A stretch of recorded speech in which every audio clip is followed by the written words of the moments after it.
La tua donazione ci aiuta a restare liberi e gratuiti. Buon ascolto.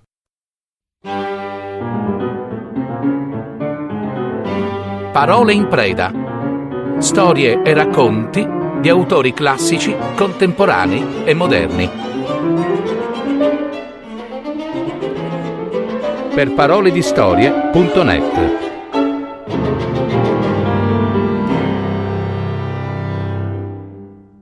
Baieddu, dal romanzo Doppio cielo di Giulio Angioni. Adattamento e messa in voce di Gaetano Marino.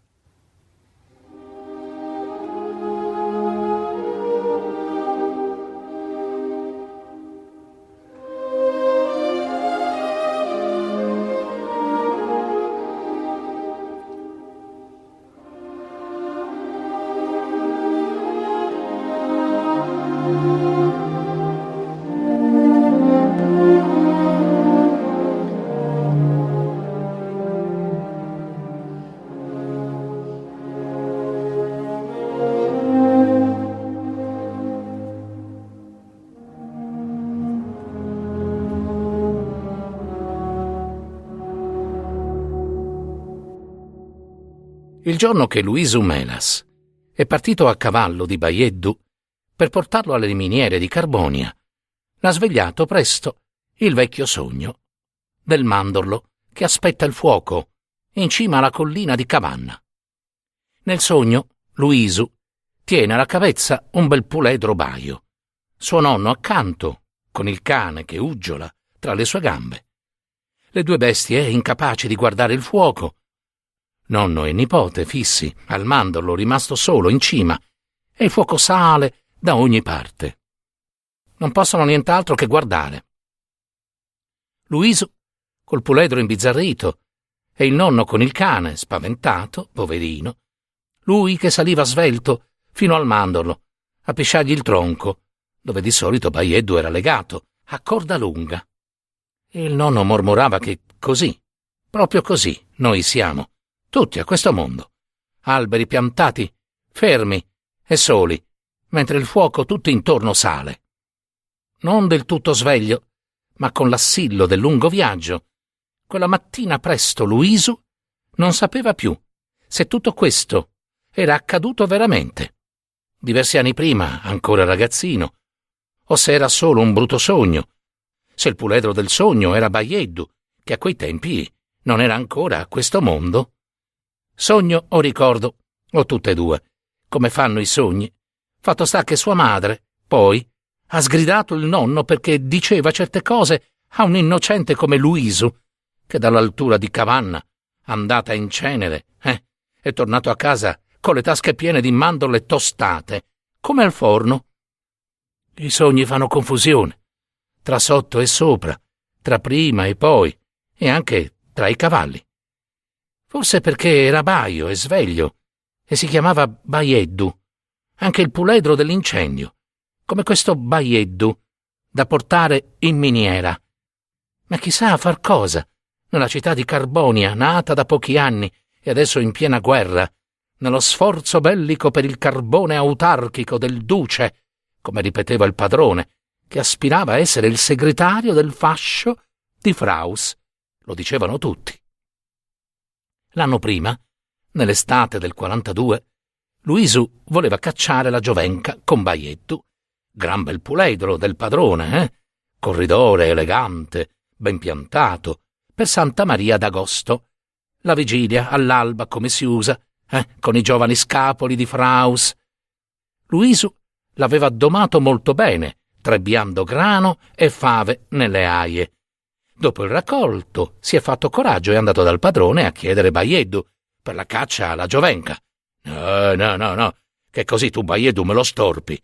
Io no, io ammollo già da giorni una bella corda, fatta bene, allaccio nel pozzo. No, a che Baieddu? Me l'hanno guardato quelli di Maniera. Sì, quelli di Miniera, la nuova di Carbonia. Lo vogliono comprare. Sono già passati gli obrieri a invitarmi. Si aspettano che vada. Ho l'età giusta per andare a cacciare la giovenca. Gli obrieri della festa passano a invitare alla giovenca in ogni casa del paese, non solo di Scapoli in età da cacciare la Giovenca a festa grande. Se proprio vuoi, ti lascio Menelik. E la sai prendere tu al laccio la Giovenca, eh? E ce l'hai tu la ragazza, per darle il fazzoletto di seta, se lo vinci. Luisu non gli ha risposto. Affari suoi, non del padrone, che però, per dovere suo, non poteva negare un buon cavallo a un servo di campagna, scapolo, in età da cacciare la vacchetta a mezzagosto.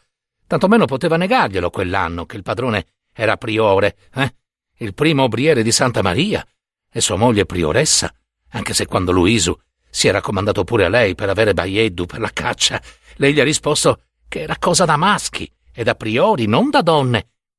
Luisu ha corso la Giovenca montando il vecchio brocco Menelik, che tira i saltafossi del padrone.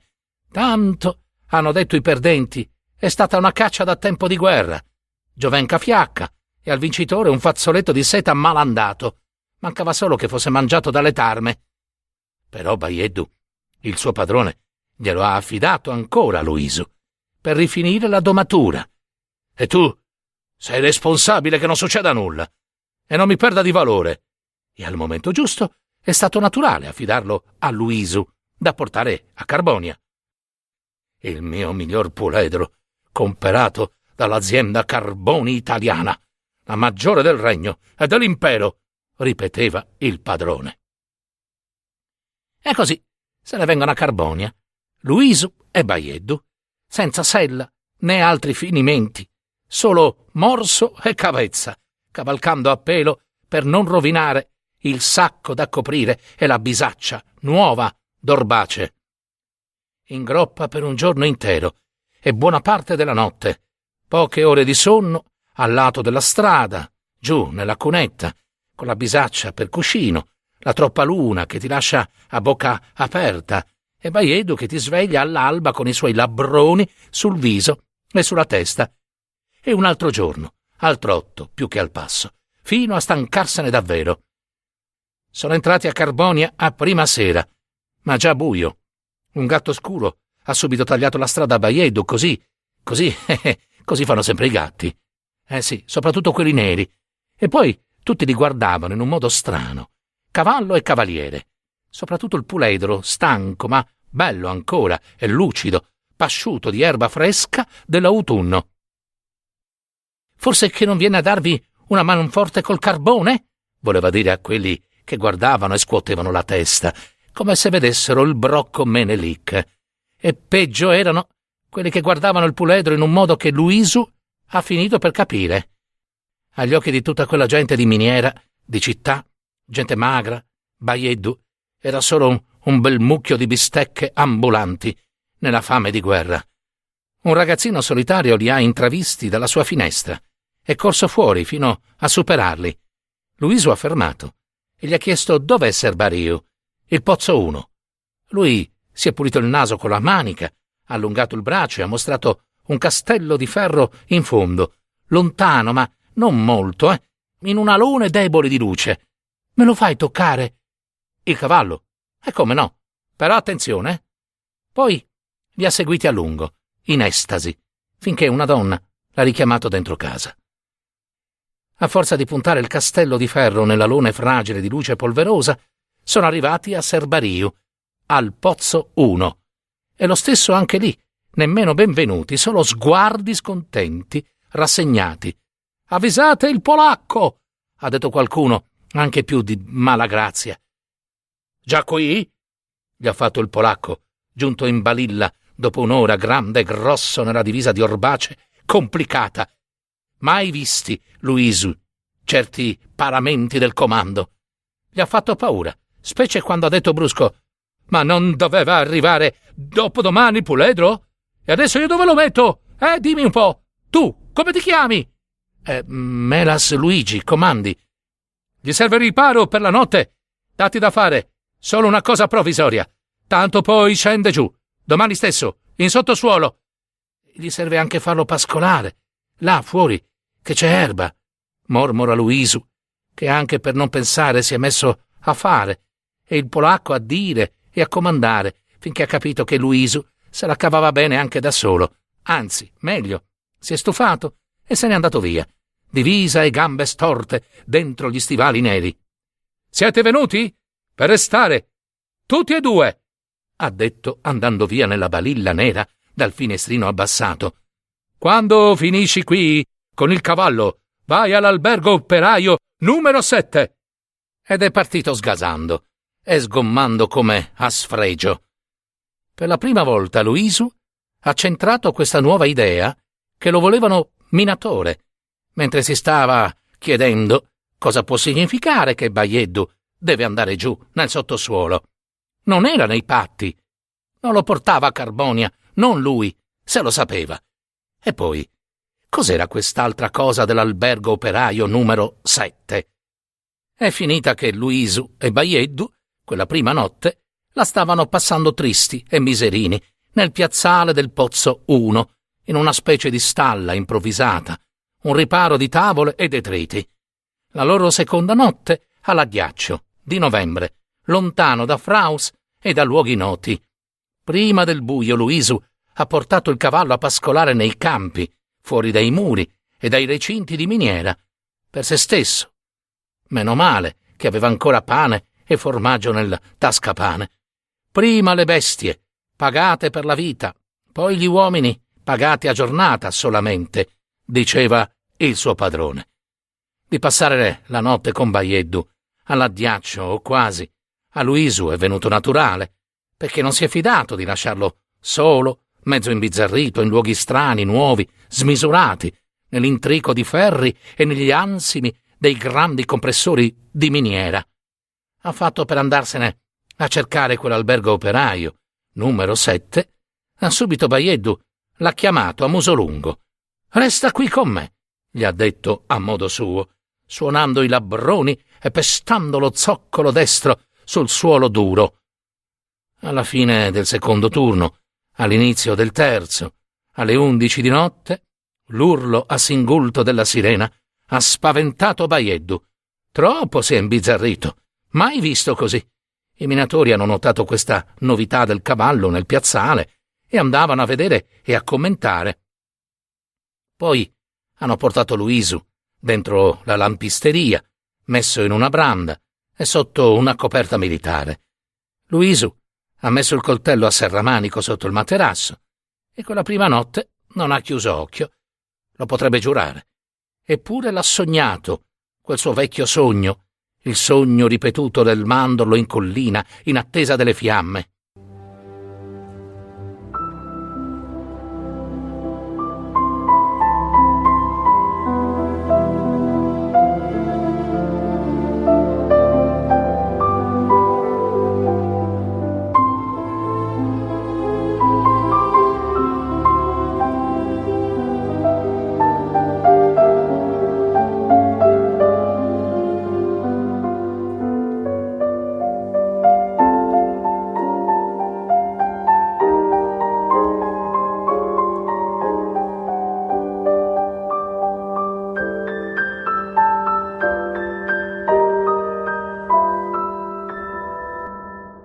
Il mattino dopo, alle 7, l'ora della fine del turno di notte e dell'inizio del turno del mattino, la sirena di miniera ha spaventato ancora molto Baieddu.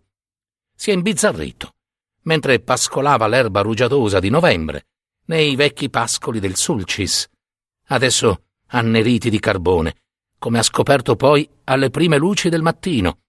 Luisu ha cercato di pulire l'erba a colpi di saggina, tenendo Baieddu alla cavezza corta, e intanto si studiava i luoghi che uscivano dal buio a poco, i macchinari complicati, mentre minatori dei due turni lanciavano quei loro sguardi rassegnati sul puledro. Invece le donne cernitrici hanno fatto feste e meraviglie a quella novità del cavallo e il cavaliere, belli tutte e due. Luisu ha un po' capito il perché degli sguardi degli uomini, diversi dai commenti allegri delle donne. Baieddu è un puledro di guerra, un ritorno al passato, un altro segno che le cose vanno di male in peggio, anche in miniera, insieme a tutto il resto, per la guerra. Se la miniera ha bisogno di un puledro da un luogo come Fraus, questa grande miniera che pare incomprensibile e paurosa nella notte e che man mano diventa meno astrusa alla luce del mattino. Al buio sembrava una foresta scombinata e adesso si rivela un'altra cosa, anche più misteriosa, però umana. Ed eccolo, accosto all'alta recinzione di filo spinato, Baieddu, che con tutto il corpo fa gesti preoccupati, con in bocca un allarme di fiato tra i labroni, e Luiso accorre e vede una giovane volpe strangolata da un laccio di fil di ferro, morta da poco nella notte. Brutto segno. Non sono benvenuti, né lui né Baieddu. E invece sì, almeno per il polacco, sono benvenuti. Li vuole tutte e due ai suoi comandi, minatori bellici. Ma io sono già sotto contratto del padrone, al mio paese, a Fraus. Und? Io sono servo di campagna tutto l'anno, da settembre a settembre. Il mio padrone mi ha mandato qua, ma solo per portarci il puledro. E io non ho le cose mie per restare. Ho già il biglietto del treno di ritorno. Il polacco non l'ha lasciato finire. No, ci penso io. E se n'è andato, deciso a qualche cosa. Ma cosa può capire quello lì, che parla anche straniero delle sue cose a Fraus, della pioggia, del bel tempo, di grano e fave, di buona e mala annata? E invece è tornato presto. So della tua situazione militare. Tu resti e scendi giù con il puledro. Servi qui. Ho parlato al telefono con i carabinieri di Fraus. Aggiustano tutto loro col tuo padrone, con la tua famiglia, con il distretto militare, insomma. Qui la miniera adesso è militarizzata. Disciplina di guerra. Il lavoro è la prosecuzione della guerra. Con altri mezzi. Sai cosa vuol dire? Per te vuol dire abile, arruolato, minatore. Contento? E se non sono contento, cosa cambia? Guarda che ti conviene, sai. Cambia tutto. Ti sei visto intorno? Qui c'è la vita. La vita moderna, no? Guadagni molto, molto più che a fare il campagnolo. Mi sono informato, sai. Devi badare a tua madre e a una sorella. Devi solo ubbidire e lavorare. Alle crea? È tutto chiaro? È tutto chiaro un corno. Lui è uno che sa bene di cose di campagna, di annate e di stagioni, di buoi e di cavalli, di servi, padroni, zappe, falci e aratri e tempi e modi di lavoro sotto il cielo alto. E sottoterra no. Mai pensato prima un lavoro sottoterra, né per se stesso né per il cavallo.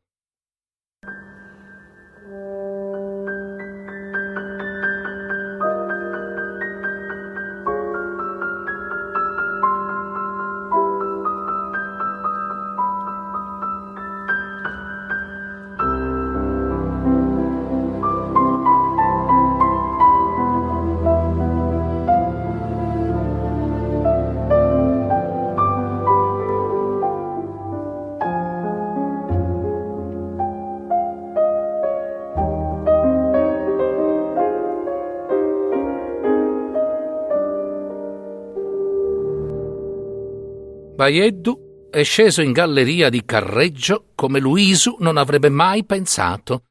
Figurarsi il puledro. Legato, sotto la gabbia.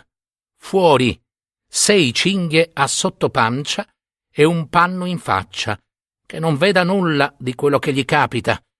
Luisu, quando ha compreso la faccenda del puledro da mandare giù in quel modo, ha strepitato tanto con il caposquadra e poi su fino al polacco, finché si è fatto mandare in superficie a preparare e accompagnare Baieddu in quello sprofondare, per tenerlo buono, consolarlo, che non gli muoia subito di crepacuore. Prima di farlo entrare in sala gabbie, gli ha fatto fare un trotto di mezz'ora e gli ha parlato in groppa tutto il tempo, in un orecchio. Ai comandi superflui del polacco ci sono voluti 7 minatori per fare quel lavoro, con 2 che lo sapevano già fare a Montevecchio, con i muli. Luisu si è fatto portare giù con Baieddu, il povero puledro, legato, appeso sotto il pavimento della gabbia, e lui dentro la gabbia, schiacciato sul pavimento per arrivare a toccarlo e a parlargli mentre scendevano. Baieddu ha nitrito di terrore una sola volta, poi, quando la gabbia si è messa in moto giù, lì giù ancora peggio, poi ha accompagnato le carezze di Luisu con lamenti sommessi, ma sempre sgambettando, cercando un po' d'appoggio, sospeso, a pancia in giù, nel buio vuoto. Allo sgabbio, Luisu è uscito per prima. La gabbia poi è risalita un poco fino a che Baieddu poteva essere slegato e mettere bene i piedi a terra, provando e riprovando col pulsante che dà gli ordini all'arganista lassù a 170 metri di distanza, con urla a faccia in giù, le mani intorno alla bocca. Issa, cala, fermo, vai! Un condimento di bestemmie italo-tedesche del polacco. Metterlo in posizione, slegarlo a poco e spingerlo fuori è stato più difficile che imbracarlo. Luisu gli sentiva il cuore indiavolato. Il polacco ha fatto portare giù una sacchetta di carrube secche. Luisu l'ha legata al collo di Baieddu e se l'è tenuto abbracciato così, sacchetta al collo e panno sugli occhi, finché ha incominciato a prendere e a tenere una carruba con le labbra, soffiando a lungo quei suoi grandi soffi di paura, come singhiozzi di un bambino che ha già pianto troppo. Una squadra di carpentieri, con un fabbro, intanto, aveva già iniziato a costruire la scuderia, non lontano dal punto di sgabbio, nel punto più grande del traverso Banco 1, vicino alla grande bigoncia, quella d'acqua di metallo, come una fontana nella piazza maggiore del paese. 3 ore dopo era finita. Di tetto e di pareti non c'era bisogno. Luisu ha scavato lo scolo per l'urina fino a un vicino fornello di getto fuori uso. La scuderia ha 3 posti, perché un cavallo o un mulo, diversamente dall'uomo, può fare un solo turno, dei 3 di una giornata, e qui la previsione è che cavalli se ne abbiano 3, 1 per turno. La cosa fatta meglio sono le 3 mangiatoie, scavate in un tronco di ginepro del Marganai. Luisu ci ha messo dentro le carrube rimaste e Baieddu, senza più bende agli occhi, ci si è installato dentro, già quasi a suo agio, masticando le carrube. Uno stradino lavorava lo spazio tra i binari per renderlo adatto alla marcia del puledro attaccato ai vagoncini. Il polacco era molto soddisfatto, come se tutto fosse solo opera sua, pensata, organizzata ed eseguita, persino il grande mucchio di cacche odorose che Baieddu ha prodotto ben presto, con sollievo generale, perché, gli ha spiegato Ferriero, quell'odore antico di stalla è molto meglio degli scarichi di fumo del motore a nafta del locomotore, reso muto da un guasto. E sicché non tutti i mali vengono per nuocere. Nemmeno tu, nemmeno in miniera. Tu, Melas Luigi, sarai tu il conducente di Baieddu, staliere e cavaliere. E ti segno io, vedrai, gli ha detto il polacco andando via. Ferriero ha inchiodato a un asse della nuova scuderia sotterranea un grosso cartello incompensato, con scritto sopra in rosso e nero Baieddu.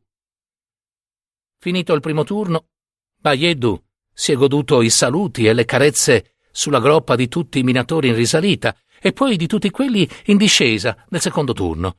Per ognuno ha fatto assensi di piacere con la testa, e più di tutti per Luisu, che gliel'ha tenuta stretta, la testa irrequieta, e gli ha detto «A crasi, ma raccomando, la nottimast». Gli ha detto in frauense, che capisse meglio, dopo quei modi di parlare strano, in quello strano giorno, era già per tutti un fedele compagno di buio, da domani poi anche di lavoro.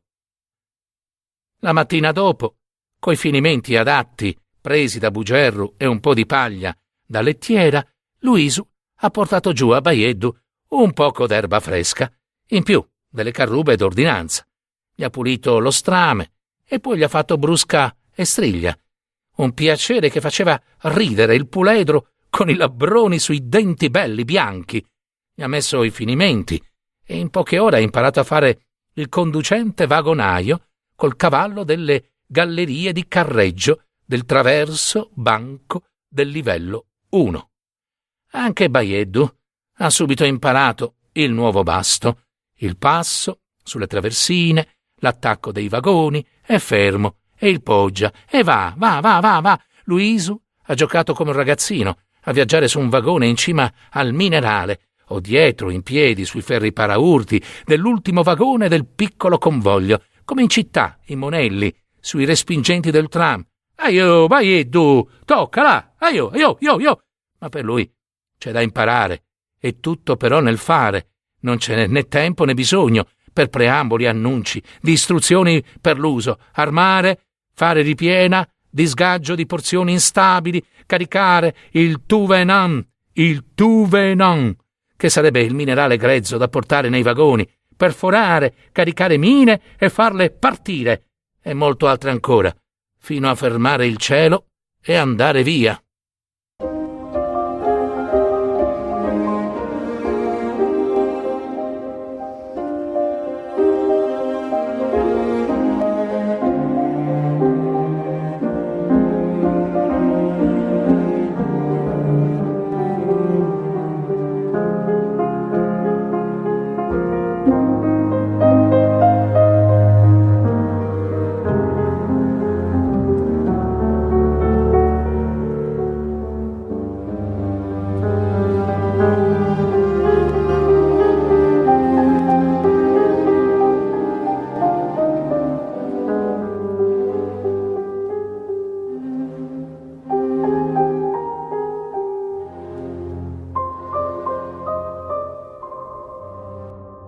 In sotterraneo, incorporato minatore bellico nel buio, in silenziosa e quina dignità, Baieddu è durato 4 mesi. Non è mai più risalito in superficie, sotto un cielo vero. Luisu gli portava giù ogni giorno, con le carrube secche, un poco d'erba fresca, che sapeva di vento e di rugiada. I minatori lo salutavano contenti, in discesa e in risalita. Gli facevano regali sontuosi per quei tempi di fame, croste di pane, fondi di tasca, fondi di sacchetta e fondi di borraccia. Ogni tanto qualcuno si faceva tentare dalle sue carrube secche di Modica. Baieddu si è abituato ai 3 turni, mattino, sera e notte, sempre con Luisu. E chissà quanto vedeva al buio pesto e alla penombra. Ha imparato a memoria e a occhi chiusi tutti i suoi tragitti e le manovre di carreggio, a rispondere agli ordini nuovi di Luisu e a non avere più paura di ogni cosa in galleria, ma solo del nuovo e dell'inaspettato. Quello sì è da temere. E chissà, forse ha dimenticato anche lui quanto era bene che dimenticasse della sua vita a cielo aperto per non morire di rimpianto. E invece forse è morto soprattutto di spavento. Uno scoppio c'è stato, tanto da colpire Baieddu e da farlo imbizzarrire, da ferirlo, o da ferirsi a morte, chissà. I cavalli si sanno fare male da se stessi, per paura, più di noi altri uomini. Certo non era gas di mina, ma forse una sacca di gas, accesa da scintille provocate da una berlinetta sul binario. E chissà. Luisu, dietro il convoglio, è stato scaraventato via, con uno spavento che ce n'è voluto per uscirne. Dopo, disteso sulle traversine, Baieddu stava già morendo, il pelo rosso del suo sangue. Sono accorsi i compagni, hanno soccorso Luisu e visto Baieddu. Cos'è successo? Chiedeva chi arrivava a chi era già lì, e la risposta era sempre pezza. Sembra un maiale punto e fatto in sangue, pezza. Ha brontolato serio Pizzianti di Serrenti. Che cos'è questa pezza? Ha chiesto Ferriero a Luisu. E Luisu, sforzandosi di non scoppiare a piangere, gli ha spiegato che pezza vuol dire carne di quella che macella il pastore o vende il macellaio, ma che si dice quando c'è un morto ammazzato. Selvaggi, ha mormorato Ferriero, ma solo per se stesso. E gli è passato subito, sembrava. E invece no. Guardava Baieddu tra i binari, stecchito, rimuginava quel pezza, barbaro e crudele, e a poco ha incominciato a dire cose strane, che Luisu e gli altri non capivano, e non stavano a sentire in quella confusione. Quando è arrivato il caposquadra e poi il caposervizio, a fuoco già spento, quelli si sono messi a dare disposizioni su Baieddu, ma perplessi e confusi. Mai provveduto a un cavallo morto a quel modo in galleria. E allora si è capito che non era facile portarlo su. Ma come? E poi su, che se ne fa? Seppellirlo qua sotto, eh? E allora Ferriero ha parlato più chiaro, ma non abbastanza per essere inteso, anche perché doveva ancora convincersi anche lui di quello che stava pensando di fare, finché ha parlato chiaro e forte. E carne sia. Va bene. E perché no? Con la fame che c'è in giro. La si consuma noi, qui sotto, no? Lo si consuma. Poi hanno capito. Ma sei matto, Ferriero? È un nostro compagno. E gli dicono molti, chi spaventato e chi arrabbiato e molti schifati di questa idea continentale. Noi qui non mangiamo cavalli. Noi però sì, all'occorrenza. E non si è mica selvaggi più di voi altri qui, eh? Anche i cani mangiate, come quelli di Quartu. No, ma i cinesi sì che mangiano anche i cani, come voi altri, i polli e i maiali, che tenete in casa. Ma Baieddu è uno di noi. È un minatore anche lui, ha detto Luisu, stavolta davvero sul punto di scoppiare a piangere. Oh, non si mangia Cristo in chiesa, tutti quanti insieme? Corpus Domini nostri Jesus Christi. Stava dicendo Ferriero come un prete in pulpito. Questo li ha impressionati. E poi è vero che quasi tutti da piccoli hanno dovuto imparare a mangiare l'agnellino, con cui hanno giocato, hanno visto tirare il collo al gallo, che ogni mattina li ha svegliati, hanno pianto al maialino accoltellato, ma poi l'hanno mangiato. E la cosa, e anche la discussione, hanno preso una piega tutta nuova, portata da Ferriero, sull'agape fraterna, spiegando lui, miscredente e anarchico, a colpi di latino e catechismo, pane e vino, disceso dal cielo per nutrirci, citando greci e romani antichi e gli ebrei coi loro sacrifici di animali, e anche Erodoto, grande maestro delle storie, ha lasciato scritto che l'omaggio migliore e il più grande atto di pietà verso i nostri morti è seppellirli dentro di noi, sì, mangiandoli con religione, mangiandoli, come facevano gli sciiti o sarmanti che fossero. E arriva il polacco. Basta! Assembramenti! Fare una squadra di sgombro di 3 uomini! Tutti gli altri via, al lavoro!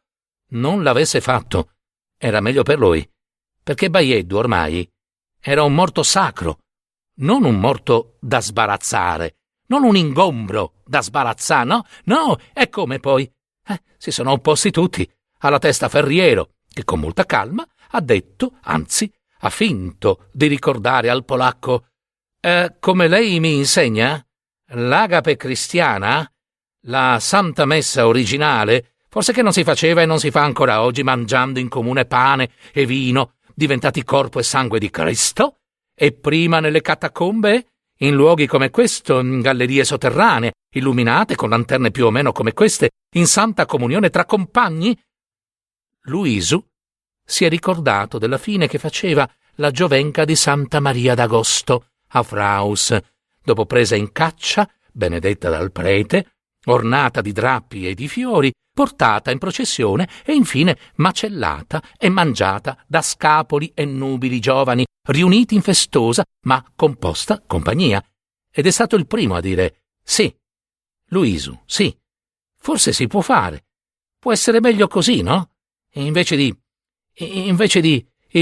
di buttare alle bestie di sopra una carcassa senza senso e utilità, no? Insiste Ferriero.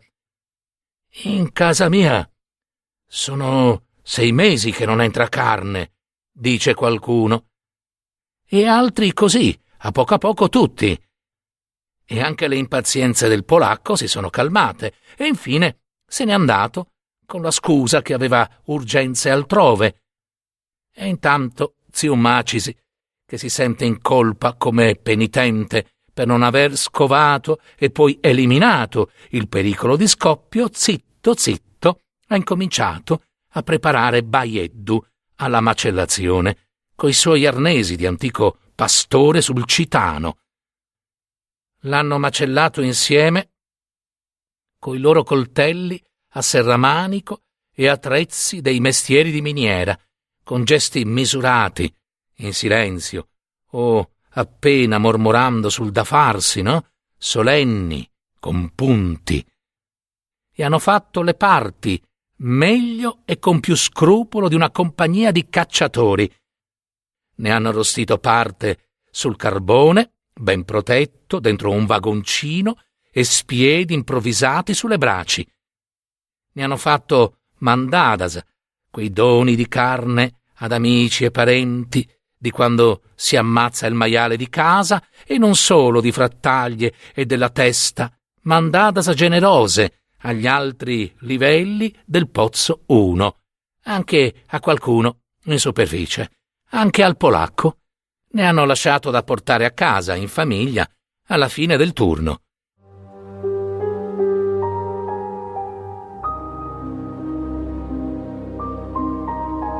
Nello spiazzo maggiore e più alto del traverso banco 1, sotto il cielo a volta come una cupola di chiesa, armato di centine di ferro, si sono seduti tutti in cerchio sugli elmetti rovesciati a terra, le lanterne poggiate a fianco di ciascuno come una candela.